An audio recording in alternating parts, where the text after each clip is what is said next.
contemplate the meaning of life, tear up at the sounds of an opera, and generally do a million things that a robot driver cannot. But most of those things don't matter to us when we get into the back of the cab. Oftentimes, we prefer to be left alone rather than make conversation. I know I'm occasionally guilty of this. One of the common themes of the new economy is that women are better equipped to excel in the growth areas and opportunities in the service economy, including nurturing and teaching other people, which are among the toughest activities to automate. Conventionally male-dominated jobs like manufacturing, warehouse shelving, and truck driving are among the easiest. I've heard women say, "Why don't men just adapt to take on more feminine roles?" That's a lot easier said than done, and I'm not convinced asking people to go against type because the market demands it is the right response. The market doesn't care what's best for us. Trying to reshape humanity to meet its demands may not be the answer. On other fronts, there are significant initiatives to include more women in high-paying fields like technology and finance that remain predominantly male. I've started a few companies and enjoy nothing more than building great teams of people who are happy and engaged with their work. That said, I think that many people both overestimate the qualities that humans bring to work and underestimate the drawbacks of hiring humans. Here's a partial list of things that can make people imperfect workers and management an all-consuming role. People generally require a degree of training. We typically want more over time. We need to rest. We require health care that you sometimes must pay for, and we can be very particular about. We get sick. We want to feel good about what we're doing. We have bad days. We can't do the same task precisely the same way millions of times. We have families who we want to spend time with. We are sometimes bad at our jobs and need to be fired, in which case we generally want severance pay or we will make you feel bad. We get bored. We have legal protections. We occasionally sue our employers. We can become demoralized and unproductive. We take 15 to 20 years of rearing to become productive, and then we are unproductive and infirm for 10 to 15 years at the back ends of our lives.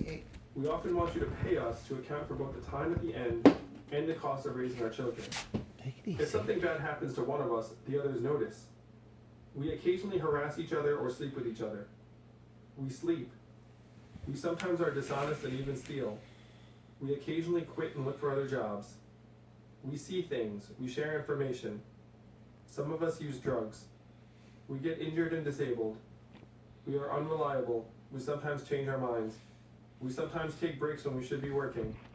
We sometimes organize and negotiate for various benefits beyond what we could get on our own. We sometimes have bad judgment and can act in ways that will tarnish your brand. We have social media accounts. Nope. We expect time off for holidays. We sometimes get divorced or have relationships end, which can make us sad and unproductive. We sometimes talk to reporters. You cannot sell us to another firm. We do not come with warranties. Our software often does not upgrade easily. At the beginning of the book, I quote Terry Go, the founder of the Taiwanese manufacturing company Foxconn, comparing humans to animals.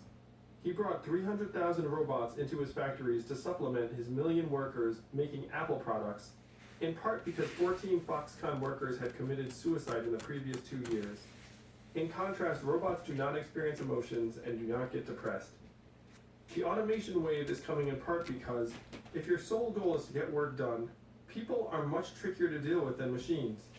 Acknowledging this is not a bad thing. It is a necessary step toward finding solutions. It may push us to think more deeply about what makes humanity valuable. It's worth considering whether humans are not actually best suited for many forms of work. Consider also the reverse. Are most forms of work ideal for humans? That is, if we're not good for work, If it was bunny snuggling, yes. Voltaire wrote that work keeps at bay 3 great evils: boredom, vice, and need. The total absence of work is demonstrably a bad thing for most people. Long-term unemployment is presently one of the most destructive things that can happen to a person. Happiness levels tank and never recover. One 2010 study by a group of German researchers suggests that it's worse over time for life satisfaction than the death of a spouse or permanent injury. There is a loss of status, a general malaise and demoralization, which appears somatically or psychologically, with prolonged unemployment, said Ralph Catalano, a public health professor at UC Berkeley. On the other hand, most people don't actually like their jobs. According to Gallup, only 13% of workers worldwide report being engaged with their jobs. The numbers are a little better in America, with 32% saying they were engaged with their work in 2015. Still, that means that more than 2/3 of Americans aren't exactly skipping on their way to and from the office each day. As comedian Drew Carey put it, "Oh, you hate your job? Why didn't you say so? There's a support group for that. It's called Everybody, and they meet at the bar." Most of us struggle to find work that we're excited about, particularly if we have financial goals and pressures to meet. Even the successful among us have made a number of compromises and learned to more effectively adapt to them over time. When you encounter someone who really likes his or her job, you remember it because it's so rare. The relationship between humanity and work involves money, but it's something of a negative correlation. The jobs and roles that are the most human and would naturally be most attractive tend to pay nothing or close to nothing. Mother, father, artist, writer, musician, coach, teacher, storyteller, nurturer, counselor, dancer, poet, philosopher, journalist. These roles often are either unpaid or pay so little that it is difficult to survive or thrive in many environments. Many of these roles have high positive social impacts that are ignored by the market. On the other hand, the most lucrative jobs tend to be the most inorganic. Corporate lawyers, technologists, financiers, traders, management consultants, and the like assume a high degree of efficiency. The more that a person can submerge one's humanity to the logic of the marketplace, the higher the reward. Part of this understanding in America is a high level of commitment to work. Educated Americans are working longer hours than they did 30 years ago, and many are expected to be available via email on nights and weekends, even as working hours have dropped in other developed countries.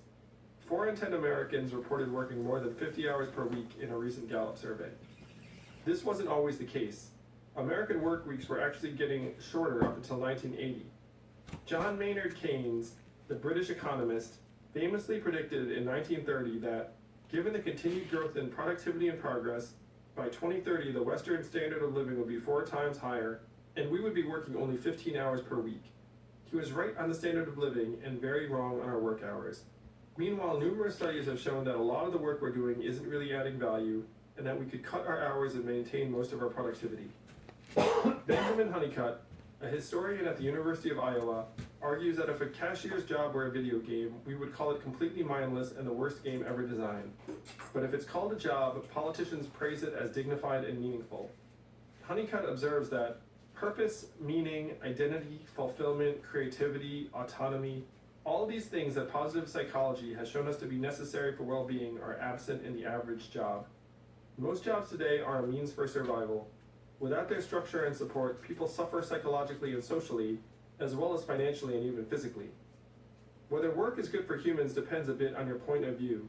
We don't like it, and we're almost certainly getting too much of it, but we don't know what to do with ourselves without it. Oscar Wilde wrote, "Work is the refuge of people who have nothing better to do." Unfortunately, that may describe the vast majority of us. The challenge we must overcome is that humans need work more than work needs us. 8.